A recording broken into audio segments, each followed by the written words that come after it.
അസ്സലാമു അലൈക്കും വറഹ്മത്തുള്ളാഹി തആല വബറകാതുഹു. ഇന്ന് നമുക്ക് നോക്കാനുള്ളത് അറേബ്യയിൽ ഉണ്ടായിരുന്ന ട്രാൻസ്ലേഷൻ മൂവ്മെൻറ്റിനെ കുറിച്ചാണ്. ആദ്യത്തെ പാരഗ്രാഫിൽ പറയുന്നത്, അറേബ്യയിൽ ഉണ്ടായിരുന്ന അറബികൾ അവർ മറ്റുള്ള സമുദായങ്ങളിൽ നിന്നോ മറ്റുള്ള രാഷ്ട്രങ്ങളിൽ നിന്നോ വിട്ടുപിരിഞ്ഞുകൊണ്ട് ഇവർ ഏകാന്ത ജീവിതം നയിച്ചവരായിരുന്നില്ല. മറിച്ച് എല്ലാ സമൂഹവുമായിട്ടും എല്ലാ ഗോത്രങ്ങളുമായിട്ടും അവർ ഇടപെട്ടിരുന്നു. പ്രധാനമായിട്ടും ഏഷ്യയിലുണ്ടായിരുന്ന ഒരുപാട് ഈസ്റ്റ് ഏഷ്യയിലുണ്ടായിരുന്ന ഭാഗങ്ങൾ, ഇന്ത്യ, തുർക്കി, റോം, പേർഷ്യ, ഇവരുമായിട്ടൊക്കെ ഇവർ സ്ഥിരമായിട്ട് ബന്ധപ്പെട്ടിരുന്നു. അതുപോലെ തന്നെ ഇവരുമായിട്ട് കച്ചവട ബന്ധങ്ങളും ഉണ്ടായിരുന്നു. അത് കാരണത്താൽ തന്നെ ഇവർ രണ്ടുപേർക്കുമിടയിൽ പരസ്പര സ്വാധീനമുണ്ട്. അഥവാ അറേബ്യയിലുണ്ടായിരുന്ന കൾച്ചറിൽ മറ്റ് രാജ്യങ്ങളുടെ സ്വാധീനവും മറ്റ് രാജ്യങ്ങളിലുള്ള കൾച്ചറിൽ അറേബ്യയുടെ സ്വാധീനവും ഉണ്ടായിരുന്നു. പ്രധാനമായിട്ടും ഈ രീതിയിൽ മറ്റുള്ള രാജ്യങ്ങളുമായിട്ട് അവർക്ക് കമ്മ്യൂണിക്കേറ്റ് ചെയ്യാൻ കഴിഞ്ഞത് അവരുടെ കച്ചവടപരമായിട്ടുള്ള യാത്രകളും ബന്ധങ്ങളിലൂടെയുമാണ്. അതുകൊണ്ട് തന്നെ ഈ കച്ചവടത്തിലൂടെയെല്ലാം അറബികൾക്ക് മറ്റുള്ള സമുദായങ്ങളുടെ ഭാഷയിലും അവരുടെ കൾച്ചറുകളിലും സംസ്കാരങ്ങളിലും വലിയതായിട്ടുള്ള രീതിയിൽ, ആഴത്തിലുള്ള രീതിയിൽ ഒരു സ്വാധീനം ഉണ്ടാക്കിയെടുക്കാൻ കഴിഞ്ഞിട്ടുണ്ട്. പിന്നീട് നമുക്കൊരു സംശയം വേണ്ട ആവശ്യമില്ല. ഇത്തരത്തിൽ ഈ അറബി ഭാഷ മറ്റുള്ള ഭാഷയിൽ സ്വാധീനം ചെലുത്തണമെന്നുണ്ടെങ്കിൽ അവിടെ പ്രധാനമായിട്ടുള്ള ഒരു റോൾ വഹിച്ചിട്ടുണ്ടാവുക ട്രാൻസ്ലേഷൻ ആയിരിക്കും. കാരണം അറബി സംസാരിക്കുന്നവരും അറബി സംസാരിക്കാത്തവരും അറബി അല്ലാത്തവരും അവർ രണ്ടുപേർക്കും ഇടയിൽ ഒരു കമ്മ്യൂണിക്കേറ്റ് ചെയ്യണമെന്നുണ്ടെങ്കിൽ അവിടെ നിർബന്ധമായിട്ടും ഒരു ട്രാൻസ്ലേഷൻ ആവശ്യമായിട്ട് വരുന്നുണ്ട്. ഇതുകൊണ്ട് തന്നെ അറബി ഭാഷകളിൽ നമുക്ക് മറ്റ് ഒരുപാട് ഫോറിൻ ലാംഗ്വേജുകളിലുള്ള പദങ്ങൾ കാണാൻ കഴിയും. അറബിയിൽ എന്താണ് ആ ഒരു ഫോറിൻ ലാംഗ്വേജിലുള്ള പദങ്ങൾ അറബി ഉപയോഗിക്കുന്നത് പോലെ ഉപയോഗിക്കുന്നുണ്ട്. അതുപോലെ തന്നെ മറ്റു ഭാഷകളിൽ, പ്രത്യേകമായിട്ടും സെൻട്രൽ ഏഷ്യയിലുള്ള ആ ഒരു രാഷ്ട്രങ്ങളിലുള്ള ഇന്ത്യൻ ഭാഷകളിൽ, അതേപോലെ തന്നെ റോമിലെയും പേർഷ്യയുടെയും ഭാഷകളിൽ, ഈ ഭാഷകളിലൊക്കെ അറബിയിൽ ഉണ്ടാകുന്ന പ്രത്യേകമായിട്ടുള്ള ഘടനകളും അതേപോലെ തന്നെ ടേംസും കാര്യങ്ങളൊക്കെ നമുക്ക് കാണാൻ കഴിയും. ഇപ്പോൾ നമ്മുടെ മലയാള ഭാഷയിൽ തന്നെയാണെങ്കിലും അറബിയിൽ നിന്നുള്ള കടമെടുത്തിട്ടുള്ള ഒരുപാട് ലഫ്ലുകൾ, ഒരുപാട് വേർഡുകൾ നമുക്ക് കാണാൻ കഴിയും. പ്രധാനമായിട്ടും ഇത്തരത്തിലുള്ള ഭാഷയിൽ ഉണ്ടാകുന്ന ഈ കടന്നു കയറലുകൾ അത് പ്രധാനമായിട്ടും ഉണ്ടാകുന്നത് ഈ അറബി ഭാഷയിലുള്ള വിജ്ഞാനങ്ങളും അറബി സാഹിത്യങ്ങളുമെല്ലാം മറ്റുള്ള ഭാഷകളിലേക്ക് ട്രാൻസ്ലേറ്റ് ചെയ്യുമ്പോഴാണ്. അതേപോലെ തന്നെ ഈ ട്രാൻസ്ലേഷൻ, ഇത്തരത്തിലുള്ള ഈ അറബി ഭാഷയിൽ നിന്നുണ്ടായ ട്രാൻസ്ലേഷൻ ഒരു പരിധിവരെ അവരുടെ സംസ്കാരങ്ങൾക്ക്, അവരുടെ സാംസ്കാരികമായിട്ടുള്ള നാഗരികമായിട്ടുള്ള ഡെവലപ്മെൻറ്റിന് ഒരുപാട് സംഭാവനകൾ നൽകിയിട്ടുണ്ട്. അതുപോലെ തന്നെ ഇത്തരത്തിലുണ്ടാകുന്ന കച്ചവടങ്ങളിലൂടെയും ഇതേപോലെയുള്ള ഭാഷകളിലുണ്ടാകുന്ന പരസ്പര കൈമാറ്റങ്ങൾ നടക്കുന്നുണ്ട്. പിന്നീട് അടുത്ത പാരഗ്രാഫിൽ നമുക്ക് നോക്കാനുള്ളത് ഈ അറബിയും അറബിയിലുള്ള ട്രാൻസ്ലേഷനും അതുപോലെ തന്നെ ഇസ്ലാമുമായിട്ടുള്ള ഒരു ബന്ധമാണ്. അഥവാ ട്രാൻസ്ലേഷനും ഇസ്ലാമുമായിട്ടുള്ളൊരു ബന്ധമാണ്. നമുക്കറിയാം, ഇസ്ലാം തുടങ്ങിയ കാലം മുതൽ തന്നെ ഈ ട്രാൻസ്ലേഷൻ വളരെയധികം പ്രാധാന്യം ഇസ്ലാം നൽകിയിരുന്നു. കാരണം ഇസ്ലാം മറ്റുള്ള രാജ്യങ്ങളിലേക്കെല്ലാം പ്രബോധനം ചെയ്യാൻ വേണ്ടിയിട്ടും അറേബ്യൻ ഭൂഖണ്ഡത്തിന് പുറത്തുള്ള രാജ്യങ്ങൾക്ക്, റോമയിലേക്കും അതേപോലെ തന്നെ പേർഷ്യയിലേക്കൊക്കെ ഇസ്ലാമിനെ പ്രചരിപ്പിക്കാനും പിന്നീട് ഈ ഖുലഫാഉർ റാഷിദീങ്ങളുടെ കാലഘട്ടത്തിലും അമവികളുടെ കാലത്തുകളിലും അബ്ബാസികളുടെ കാലഘട്ടത്തിലൊക്കെ ഇസ്ലാം അറേബ്യൻ കൺട്രികൾ ഖിലാഫത്ത് മറ്റു പല രാഷ്ട്രങ്ങളിലേക്കുമായിട്ട് വ്യാപിക്കുന്ന സമയത്ത് അവിടെയും ഈ ട്രാൻസ്ലേഷന് വളരെയധികം പ്രാധാന്യം അർഹിച്ചിട്ടുണ്ട്.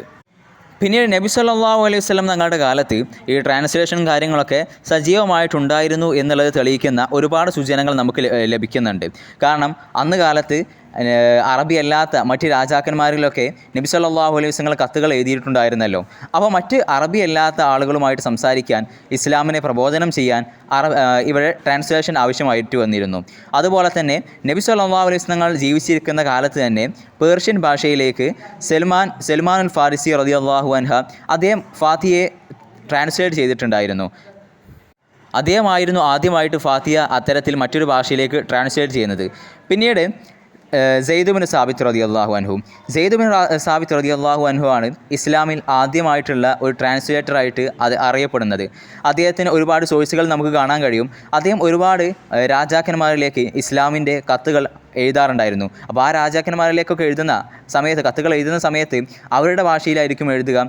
അതേപോലെ തന്നെ അദ്ദേഹത്തിന് സുറിയാനിയും പേർഷ്യൻ ഭാഷയും ഗ്രീക്ക് ഭാഷയുമെല്ലാം അറിയുമായിരുന്നു.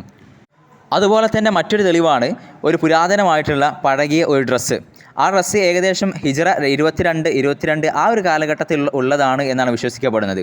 ആ ഒരു ഡ്രസ്സിൻ്റെ മേൽ അംർ ഇബ്നു ആസ് എന്ന് ഈ അറബിയിൽ എഴുതിയിട്ടുണ്ട്. എന്നിട്ട് അതിൻ്റെ മുകളിലായിട്ട് ഗ്രീക്ക് ഭാഷയിൽ ഒരു വില, അസ്തർ എന്ന് പറഞ്ഞാൽ വില എന്ന് പറയും, ഒരു 3 ഡിജിറ്റുള്ള ഒരു വില എഴുതിയിട്ടുണ്ട്. എന്നിട്ട് ആ അംർ ഇബ്നു ആസ് എന്ന് എഴുതിയതിൻ്റെ താഴെയായിട്ട് ആ വിലയെ അറബിയിൽ, ആ ഗ്രീക്ക് ഭാഷയിലുള്ള അതേ വിലയെ അറബിയിലും കൊടുത്തിട്ടുണ്ട്. അപ്പോൾ ഇവിടെ എന്താണ്, ഒരേ സംഭവം, ഒരേ വിലയെ 2 ഭാഷയിൽ കൊടുത്തിട്ടുണ്ട്. അപ്പോൾ അതിൽ നിന്ന് തന്നെ നമുക്ക് ആ കാലത്തിൽ ട്രാൻസ്ലേഷൻ ഉണ്ടായിരുന്നു എന്നുള്ളതിനുള്ള ഒരു തെളിവാണ്. പിന്നീട് ഖുലഫാഉർ റാഷിദീങ്ങളുടെ കാലങ്ങൾക്ക് ശേഷം അമ്മവി ഭരണം കൂടെ വരുന്ന സമയത്ത് Khalid bin Yazid bin Muawiya അദ്ദേഹം ഈ പരിഭാഷയ്ക്ക് ഈ ട്രാൻസ്ലേഷന് വളരെയധികം പ്രാധാന്യം കൊടുത്തിരുന്നു. അദ്ദേഹം ഒരുപാട് കവിതകൾ അറബിയിലേക്ക് ട്രാൻസ്ലേറ്റ് ചെയ്യാനും അതുപോലെ തന്നെ അദ്ദേഹത്തിൻ്റെ ആ ഒരു ഭരണ സിസ്റ്റത്തെ അറബീകരിക്കാനും ശ്രമിച്ചിരുന്നു. പിന്നീട് അമവികളുടെ കാലത്തിന് ശേഷം അബ്ബാസി കാലഘട്ടവുമായപ്പോഴേക്കും ഒരുപാട് ട്രാൻസ്ലേഷനുള്ള പ്രാധാന്യം ഒരുപാട് വർദ്ധിക്കുന്നുണ്ട്. അതിനുള്ള കാരണം എന്ന് പറയുന്നത് ഈ അബ്ബാസി കാലഘട്ടമായപ്പോഴേക്കും ഇസ്ലാം അതേപോലെ തന്നെ അറേബ്യൻ രാജ്യങ്ങൾ ഖിലാഫത്ത് രാജ്യങ്ങൾ മുസ്ലിം ഖിലാഫത്ത് പടിഞ്ഞാറിലേക്കും അതുപോലെ തന്നെ കിഴക്കിലേക്കും ഒരുപാട് വ്യാപിച്ചിട്ടുണ്ടായിരുന്നു. അങ്ങനെ ആ വ്യാപിപ്പിക്കുന്ന സമയത്ത് ഒരുപാട് കീഴടക്കലുകളും യുദ്ധങ്ങളൊക്കെ ചെയ്തുകൊണ്ട് ഇസ്ലാമിക സമൂഹം വ്യാപിപ്പിക്കുന്ന ഇസ്ലാമിക രാഷ്ട്രം വ്യാപിക്കുന്ന സമയത്ത് മറ്റുള്ള ഭാഷകൾ സംസാരിക്കുന്ന ജനങ്ങളുമായിട്ട് സമൂഹങ്ങളുമായിട്ട് നിരന്തരമായിട്ടുള്ള ഇടപാടുകൾ നടത്തേണ്ടി വരും. അതുപോലെ തന്നെ അവരുടെ സാംസ്കാരികമായിട്ടുള്ള അവരുടെ വൈജ്ഞാനികമായിട്ടുള്ള സാഹിത്യപരമായിട്ടുള്ള കാര്യങ്ങളിലൊക്കെ ഇടപെടേണ്ടി വരും. അത് കാരണത്താൽ തന്നെ ഈ ട്രാൻസ്ലേഷൻ അവിടെ അനിവാര്യമായി വന്നിട്ടുണ്ട്. ആ ഒരു കാലത്ത് പേർഷ്യൻ സാഹിത്യവും അതുപോലെ തന്നെ ഗ്രീക്ക് ഫിലോസഫിയും ഗ്രീക്ക് വിജ്ഞാനങ്ങളും ഇന്ത്യയിൽ നിന്നുണ്ടായിരുന്ന അതേപോലെ തന്നെ ചൈനയിൽ നിന്നുണ്ടായിരുന്ന വിജ്ഞാന ഗ്രന്ഥങ്ങളെല്ലാം വലിയ രീതിയിൽ തന്നെ അറബിയിലേക്ക് ട്രാൻസ്ലേറ്റ് ചെയ്യപ്പെട്ടിരുന്നു. അതുപോലെ തന്നെ ഈ ട്രാൻസ്ലേഷൻ അന്ന് കാലങ്ങളിൽ അതിൻ്റെ ഒരു പീക്ക് ലെവലിലേക്ക് എത്തുന്നത് ഹാറൂൺ റഷീദിൻ്റെയും അദ്ദേഹത്തിൻ്റെ മകനായിരുന്ന മഅ്മൂൻ്റെയും കാലത്താണ്. ആ ഒരു കാലത്ത് ഇവർ ട്രാൻസ്ലേറ്റ് ചെയ്യുന്ന ആളുകൾക്ക് വലിയ സമ്മാനങ്ങളും സമ്പത്തുകളെല്ലാം സമ്മാനമായിട്ട് നൽകിയിരുന്നു. അതുപോലെ തന്നെ അറബി ഭാഷയിലില്ലാത്ത മറ്റു ഭാഷകളിലുണ്ടാവുന്ന മെഡിസിൻ, ഫിലോസഫി അതേപോലെ തന്നെ സാഹിത്യമായിട്ടുള്ള വലിയ ഗ്രന്ഥങ്ങൾ ഇതെല്ലാം അറബി ഭാഷയിലേക്ക് ട്രാൻസ്ലേറ്റ് ചെയ്യുന്ന ആളുകൾക്ക് വലിയ സമ്മാനങ്ങളും ഈ രണ്ട് രാജാക്കന്മാരും അവരുടെ ഭരണകാലത്ത് നൽകിയിരുന്നു.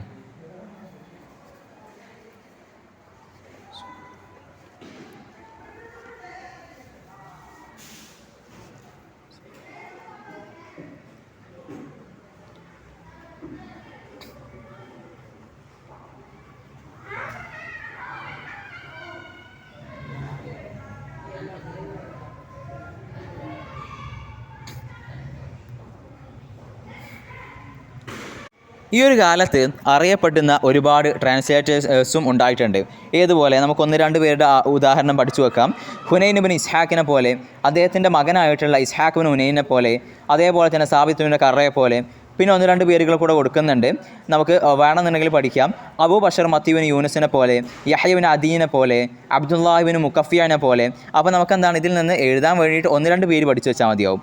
ആ ഒരു കാലത്ത് തന്നെ ഇവർ അവരുടെ അറബി ഭാഷയിലും അതേപോലെ തന്നെ സുരിയാനി ഭാഷയിലും വളരെയധികം പ്രാവീണ്യമുള്ള ആളുകളായിരുന്നു. അതേപോലെ തന്നെ അവർ ട്രാൻസ്ലേറ്റ് ചെയ്യുന്ന ആ ഒരു മേഖലകൾ അത് ഏത് എൽമാണെങ്കിലും ശരി, ഏത് ശാസ്ത്രമാണെങ്കിലും ശരി, അവർ ആ ശാസ്ത്രത്തിലൊക്കെ വളരെയധികം എക്സ്പേർട്ടുകളുമായിരുന്നു. അഥവാ അവരെന്താണ് മെഡിസിൻ പരമായിട്ടുള്ളൊരു ഗ്രന്ഥമാണ് ട്രാൻസ്ലേറ്റ് ചെയ്യുന്നുണ്ടെങ്കിൽ അവർക്ക് ആ മെഡിസിനുമായിട്ട് വളരെയധികം ബന്ധമുണ്ടാകും. അവരെന്താണ് ഈ സാഹിത്യമാണ് ട്രാൻസ്ലേറ്റ് ചെയ്യുന്നതെങ്കിൽ അവർ വളരെയധികം വലിയൊരു സാഹിത്യകാരന്മാരും കൂടി ആയിരിക്കും. അതിനും പുറമെ അക്കാലത്ത് മറ്റു ഭാഷകൾ പഠിക്കാൻ വേണ്ടിയിട്ട് അവർ മറ്റുള്ള രാജ്യങ്ങളിലേക്കൊക്കെ മറ്റുള്ള രാജ്യങ്ങളിലേക്കൊക്കെ യാത്ര ചെയ്യുകയും ചെയ്യുമായിരുന്നു. നമുക്കറിയാം, പല സോഴ്സുകളിലും നമുക്ക് ലഭ്യമായിട്ടുള്ളൊരു വിവരം, ഈ ഹുനൈൻ ബിൻ ഇസ്ഹാഖ്, നമ്മൾ ആദ്യം പറഞ്ഞിട്ടുള്ള ഹുനൈൻ ബിൻ ഇസ്ഹാഖ്, അദ്ദേഹം ഗ്രീക്ക് ഭാഷ പഠിക്കാൻ വേണ്ടിയിട്ട് ഗ്രീക്കിലേക്ക് യാത്ര ചെയ്യുകയും അവിടെ ഒരുപാട് കാലം താമസിക്കുകയും ചെയ്തിട്ടുണ്ട്. അതോടുകൂടെ ഇവിടെ നമ്മൾ ചേർത്തി പറയേണ്ട മറ്റൊരു കാര്യം, ഈ അബ്ബാസി ഭരണകാലത്ത് അറബിയിലേക്ക് മറ്റുള്ള ഭാഷകളിൽ നിന്നെല്ലാം ട്രാൻസ്ലേറ്റ് ചെയ്യുക മാത്രമായിരുന്നില്ല, മറിച്ച് അറബിയിലുണ്ടായിരുന്ന ഒരുപാട് ഗ്രന്ഥങ്ങൾ മറ്റുള്ള ഫോറിൻ ലാംഗ്വേജുകളിലേക്ക് ട്രാൻസ്ലേറ്റ് ചെയ്യപ്പെടുകയും ചെയ്തിട്ടുണ്ട്. പിന്നീട് അടുത്ത പാരഗ്രാഫിൽ പറയുന്നത്, ഈ ഉമവികളുടെ കാലഘട്ടത്തിൽ അവരുടെ സാമ്രാജ്യത്വം വളരെയധികം വിപുലീകരിക്കാൻ ശ്രമിച്ചിരുന്നു. അതിൻ്റെ ഭാഗമായിട്ട് അവർക്ക് ട്രാൻസ്ലേഷനെയും വളരെയധികം സപ്പോർട്ട് ചെയ്യേണ്ടതായിട്ട് വന്നിട്ടുണ്ട്. അതുപോലെ അവരുടെ രാഷ്ട്രത്തിനെ ഒന്നുകൂടെ മോഡേൺ ആക്കാൻ വേണ്ടിയിട്ട്, ഡെവലപ്പ് ആക്കാൻ വേണ്ടിയിട്ട് അവർക്ക് ഒരുപാട് ട്രാൻസ്ലേഷനും കാര്യങ്ങളും ഉപയോഗിച്ചിട്ടുണ്ട്. ആ കാലഘട്ടത്തിൽ അറബി ഭാഷയിലേക്ക് മറ്റുള്ള യുനാനി ഭാഷയിൽ നിന്നും ലാറ്റിൻ ഭാഷകളിൽ നിന്നൊക്കെ ഒരുപാട് വലിയ വലിയ ഗ്രന്ഥങ്ങൾ ട്രാൻസ്ലേറ്റ് ചെയ്യപ്പെട്ടിട്ടുണ്ട്. അതുപോലെ കെമിസ്ട്രിയിലും ആർക്കിടെക്റ്റിലും അതുപോലെ ആസ്ട്രോണമിയിലും മെഡിസിനിലുമെല്ലാം ഒരുപാട് ഗ്രന്ഥങ്ങൾ സുരിയാനിയിലേക്കും ട്രാൻസ്ലേറ്റ് ചെയ്യപ്പെട്ടിട്ടുണ്ട്. ഖാലിദ് ബിൻ യസീദിൻ്റെ കാലഘട്ടത്തിൽ അദ്ദേഹം കെമിസ്ട്രിയെ ഒരുപാട് നല്ല രീതിയിൽ മറ്റുള്ള ഭാഷകളിൽ നിന്നൊക്കെ അറബിയിലേക്ക് ട്രാൻസ്ലേറ്റ് ചെയ്തിരുന്നു. അതെന്തിനാണെന്ന് വെച്ച് കഴിഞ്ഞാൽ അവിടെ ഉണ്ടായിരുന്ന ഗനികളൊക്കെ സ്വർണ്ണ ഗനികളാക്കി മാറ്റാനുള്ള ആ ഒരു പഠനവുമായി ബന്ധപ്പെട്ടിട്ടാണ് അദ്ദേഹം കെമിസ്ട്രിയെ കൂടുതൽ പ്രൊമോട്ട് ചെയ്യുന്നത്.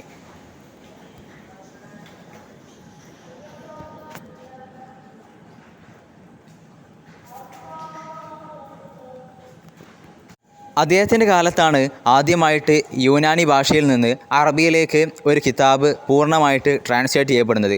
ആ കിതാബ് ഹുർമുസ് എന്ന് പറയുന്ന ഒരു തത്വജ്ഞാനി രചിച്ചിട്ടുള്ള അഹ്കാമുൻ നുജൂം എന്ന് പറയുന്ന ഗ്രന്ഥമായിരുന്നു.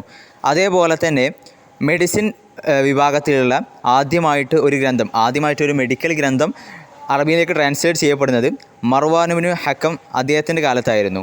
ആ ഗ്രന്ഥത്തെ രചിച്ചിരുന്നത് ഹിർക്കലിൻ്റെ കാലത്ത് ജീവിച്ചിരുന്ന ഒരു വൈദ്യനായിട്ടുള്ള അഹ്റബിനു ആയുൻ എന്നുള്ള ഒരു വ്യക്തിയാണ്. അദ്ദേഹം ഏകദേശം AD 610 അലക്സാണ്ട്രിയയിലായിരുന്നു ജീവിച്ചിരുന്നത്. അദ്ദേഹത്തിൻ്റെ ഈ ഗ്രന്ഥത്തെ ഒരു കണ്ണ് ഡോക്ടറായിട്ടുള്ള മാസിർ ജവൈഹി ഈ സുരിയാനി ഭാഷയിൽ നിന്ന് അറബി ഭാഷയിലേക്ക് ട്രാൻസ്ലേറ്റ് ചെയ്യുകയും ചെയ്തിട്ടുണ്ട്. അതേപോലെ തന്നെ അമവി കാലഘട്ടത്തിൽ ഏറ്റവും പ്രസിദ്ധനായിട്ടുള്ള ഒരു ട്രാൻസ്ലേറ്ററായിരുന്നു യാക്കൂബ് റഹാവി. അദ്ദേഹം ഒരുപാട് യൂനാനി ഗ്രന്ഥങ്ങളെ അറബിയിലേക്ക് ട്രാൻസ്ലേറ്റ് ചെയ്തിട്ടുണ്ട്. അടുത്ത പാരഗ്രാഫിൽ പറയുന്നത് അബ്ദുൽ മലിക്കുവിനും മർവാൻ്റെ കാലഘട്ടത്തിൽ യൂനാനിയിൽ നിന്ന് അറബിയിലേക്ക് ഒരുപാട് കവിതകൾ ട്രാൻസ്ലേറ്റ് ചെയ്യപ്പെട്ടിട്ടുണ്ട്. ഇറാഖിൽ ഹജ്ജാജ് ബിൻ യൂസുഫിൻ്റെ കാലത്ത് ഒരുപാട് പേർഷ്യൻ ഗ്രന്ഥങ്ങൾ അറബിയിലേക്ക് ട്രാൻസ്ലേറ്റ് ചെയ്യപ്പെട്ടിട്ടുണ്ട്. അപ്രകാരം തന്നെ മിസ്രിൽ അബ്ദുൽ അസീസ് ബിനു അബ്ദുൽ മലിക്കിൻ്റെ കാലഘട്ടത്തിൽ ഒരുപാട് കോപ്റ്റിക് ഗ്രന്ഥങ്ങൾ അറബിയിലേക്ക് ട്രാൻസ്ലേറ്റ് ചെയ്യപ്പെട്ടിട്ടുണ്ട്. പിന്നീട് ഇവിടെ നമ്മൾ പ്രത്യേകമായിട്ട് എടുത്തു പറയേണ്ട രണ്ട് വ്യക്തിത്വങ്ങൾ, ഈ അറബിക് ട്രാൻസ്ലേഷനിൽ വളരെ പ്രാധാന്യം അർഹിക്കുന്ന അമവി കാലഘട്ടത്തുണ്ടായിരുന്ന രണ്ട് ഖലീഫമാർ. ഒന്നാമതായിട്ടുള്ളത് ഖാലിദ് ബിൻ യസീദ് ബിൻ മുആവിയയും അദ്ദേഹത്തിൻ്റെ മറ്റൊരു സ്ഥാനപ്പേര് ഹക്കീമു ആലു മർവാൻ എന്നുള്ളതാണ്. അദ്ദേഹം ഏകദേശം ഹിജറ 51 മുതൽ 90 വരെയുള്ള കാലഘട്ടത്തായിരുന്നു ജീവിച്ചിരുന്നത്. രണ്ടാമത്തെ വ്യക്തിത്വം ഒമർ ബിൻ അബ്ദുൽ അസീസ്. അദ്ദേഹം ഏകദേശം ഹിജറ 61 മുതൽ 101 വരെയുള്ള കാലഘട്ടത്തായിരുന്നു ജീവിച്ചിരുന്നത്. Khalid bin Yazid bin Muawiya അദ്ദേഹമായിരുന്നു ആദ്യമായിട്ട് അറബിയിൽ നിന്ന് കെമിസ്ട്രിയെ കൂടുതൽ ഇൻട്രസ്റ്റ് കാണിച്ചതും കെമിസ്ട്രിയിൽ ഒരുപാട് യൂനാനി ഗ്രന്ഥങ്ങൾ അറബിയിലേക്ക് ട്രാൻസ്ലേറ്റ് ചെയ്തതും. അദ്ദേഹം കെമിസ്ട്രിയിൽ ഒരുപാട് ചെറുഗ്രന്ഥങ്ങൾ രചിച്ചിട്ടുമുണ്ട്. അദ്ദേഹത്തിൻ്റെ ഖലീഫ അലക്സാണ്ട്രിയയിലേക്ക് കെമിസ്ട്രിയിലും അതേപോലെ തന്നെ മെഡിസിനിലുമുള്ള ഗ്രന്ഥങ്ങൾ തേടാനും അതിനെ അറബിയിലേക്ക് ട്രാൻസ്ലേറ്റ് ചെയ്യാനും വേണ്ടിയിട്ട് അയക്കുന്നുണ്ട്. അദ്ദേഹത്തെക്കുറിച്ച് ഇബ്നു നദീം അദ്ദേഹത്തിൻ്റെ ഗ്രന്ഥമായിട്ടുള്ള അൽഫിഹസ്തിൽ പറയുന്നുണ്ട്. അദ്ദേഹത്തിൻ്റെ സ്ഥാനപ്പേര് ഹക്കീം ആലു മർവാൻ എന്നായിരുന്നു. അദ്ദേഹം വളരെയധികം ഉയർന്നൊരു മനുഷ്യനായിരുന്നു. വിജ്ഞാനത്തോട് ഏറെ താല്പര്യവും സ്നേഹമുള്ള ആളായിരുന്നു. മിസ്രിൽ ഒരിക്കൽ അറബി സംസാരിക്കുന്നതായിട്ടുള്ള കുറച്ച് യൂനാനികളായിട്ടുള്ള ഗ്രീക്ക് ഫിലോസഫേഴ്സ് ആ ഒരു കൂട്ടം വന്ന സമയത്ത് അദ്ദേഹം അവരെല്ലാം കൊണ്ടുവരാൻ കൽപ്പിച്ചു. എന്നിട്ട് അവരെല്ലാം രാജകൊട്ടാരത്തിൽ കൊണ്ടുവന്നു.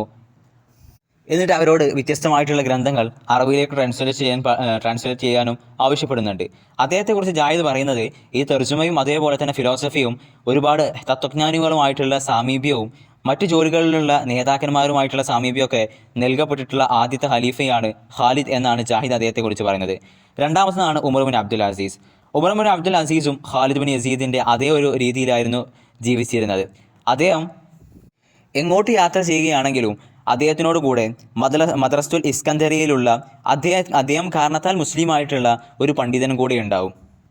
പിന്നീട് ഇവിടെ പരാമർശിക്കപ്പെട്ടിട്ടുള്ള മദ്രസത്തുൽ ഇസ്കന്ദരിയ, ഈ മദ്രസത്തുൽ ഇസ്കന്ദരിയയിലുള്ള സ്കോളേഴ്സൊക്കെ ഏകദേശം ഹിജ്റ 100കളിൽ അഥവാ AD 719കളിൽ മദ്രസത്തു അൻത്വാഖിയയിലേക്ക് മാറുന്നുമുണ്ട്. അടുത്തതായിട്ടുള്ള പാരഗ്രാഫിൽ പറയുന്നത് തർജുമത്തു ഫി അസ്രിൽ അബ്ബാസി കാലഘട്ടത്തുണ്ടായിരുന്ന തർജുമ. അബ്ബാസി ഭരണകാലഘട്ടത്ത് ഈ ട്രാൻസ്ലേഷൻ മൂവ്മെൻറ്റുകൾ വളരെയധികം വലുതായിട്ട് ഒരുപാട് അധികരിച്ചു വരുന്നുണ്ട്. പ്രത്യേകിച്ചും അബൂ ജാഫറുൽ മൻസൂറിൻ്റെ കാലഘട്ടത്തിൽ. ഈ ഒരു കാലഘട്ടത്തെ, ഈ അബ്ബാസി കാലഘട്ടത്തെ നമുക്ക് രണ്ട് സ്റ്റേജുകളായിട്ട് വേർതിരിക്കാം. ആദ്യത്തെ സ്റ്റേജ് തുടങ്ങുന്നത് അൽ മർഹലത്തുൽ ഊല. അത് അബ്ബാസി ഭരണകൂടം സ്ഥാപിതമായത് മുതൽ മഅ്മൂൻ രാജാവ് വരുന്നത് വരെ ഏകദേശം 750 മുതൽ AD 750 മുതൽ 815 വരെയുള്ള 75 വർഷക്കാലം. രണ്ടാമത്തെ സ്റ്റേജ് ആയിട്ടുള്ളത് അത് മഅ്മൂൻ രാജാവ് വന്നത് മുതൽ, ഖലീഫ മഅ്മൂൻ വന്നത് മുതൽ അദ്ദേഹം വഫാത്താവുന്നത് വരെ ഏകദേശം AD 15 മുതൽ AD 815 മുതൽ AD 833 വരെ ഏകദേശം 18 വർഷം. ഇങ്ങനെ രണ്ട് സ്റ്റേജുകളായിട്ട് ഈ അബ്ബാസി ഭരണകാലത്തിലുള്ള മൂവ്മെൻറ്റുകളെ നമുക്ക് വേർതിരിക്കാൻ കഴിയും. അബ്ബാസി ഭരണകാലഘട്ടത്തിൽ ഇത്തരത്തിലുള്ള ഒരുപാട് മൂവ്മെൻറ്റുകൾ ഉണ്ടാവാനുള്ള കാരണം അബ്ബാസി ഭരണാധികാരികളെല്ലാം, ഖുലഫാവുകളെല്ലാം ഈ ട്രാൻസ്ലേഷനെയും അതേപോലെ തന്നെ ട്രാൻസ്ലേറ്റ് ചെയ്യുന്ന ആളുകളെയും വലിയ രീതിയിൽ പരിഗണിക്കുകയും ആദരിക്കുകയും ചെയ്തിട്ടുണ്ട്. അതിന് മുമ്പ് കാലത്തൊക്കെ, അമവി ഭരണകാലത്തൊക്കെ ഒറ്റപ്പെട്ട രീതിയിലുള്ള ഈ മൂവ്മെൻറ്റുകളൊക്കെ പരിശ്രമങ്ങളൊക്കെ നടന്നിട്ടുണ്ടെങ്കിലും അപ്പോൾ ട്രാൻസ്ലേറ്റുമായി ബന്ധപ്പെട്ടിട്ടുള്ള ഒറ്റപ്പെട്ടിട്ടുള്ള പരിശ്രമങ്ങളൊക്കെ ഉണ്ടായിട്ടുണ്ട്. അതെങ്ങനെയാണെന്ന് വെച്ച് കഴിഞ്ഞാൽ ഈ ഒരു രാജാവ് ഒരു ഹലീഫ വരുമ്പോൾ ആ ഹലീഫയ്ക്ക് താല്പര്യം ഉണ്ടെങ്കിൽ അവിടെ ട്രാൻസ്ലേഷൻ മൂവ്മെൻറ്റുകൾ നടക്കും, അല്ലെങ്കിൽ അത് നടക്കില്ല. പക്ഷെ അബ്ബാസി ഭരണകാലത്ത് അങ്ങനെയായിരുന്നില്ല. അത് എല്ലാ ഭരണാധികാരികളും എല്ലാ ഹലീഫമാരും ട്രാൻസ്ലേഷനെ സപ്പോർട്ട് ചെയ്തിരുന്നു. കാരണം അവരുടെ ഒരു വിശ്വാസത്തിൽ ഈ ട്രാൻസ്ലേഷൻ എന്ന് പറയുന്നത് അവരുടെ രാഷ്ട്രത്തിൻ്റെ നെടുന്തൂണുകളിൽ ഒരു തൂണാണ് എന്നാണ് അവരുടെ ഒരു വിശ്വാസം. അതേപോലെ തന്നെ ആ കാലഘട്ടത്തിൽ ഉണ്ടായിട്ടുള്ള പ്രധാനമായിട്ടുള്ള ട്രാൻസ്ലേഷൻ മൂവ്മെൻറ്റുകൾ നടന്നിട്ടുള്ളത് ഖലീഫ അബൂ ജാഫറുൽ മൻസൂറിൻ്റെ കാലഘട്ടത്താണ്. അതേപോലെ തന്നെ ഖലീഫ ഹാറൂൺ റഷീദിൻ്റെയും അബ്ദുല്ലാഹിൽ മഅ്മൂൻ്റെയും കാലഘട്ടത്താണ്. ഈ 3 കാലഘട്ടത്താണ് പ്രധാനമായിട്ടുള്ള ഈ മൂവ്മെൻറ്റുകളൊക്കെ നടന്നിട്ടുള്ളത്. ഇൻഷാ അല്ലാഹ് ബാക്കി നമുക്ക് അടുത്ത ക്ലാസ്സിൽ പറയാം. അസ്സലാമു അലൈക്കും വറഹ്മത്തുള്ളാഹി തആല വബറകാതുഹു.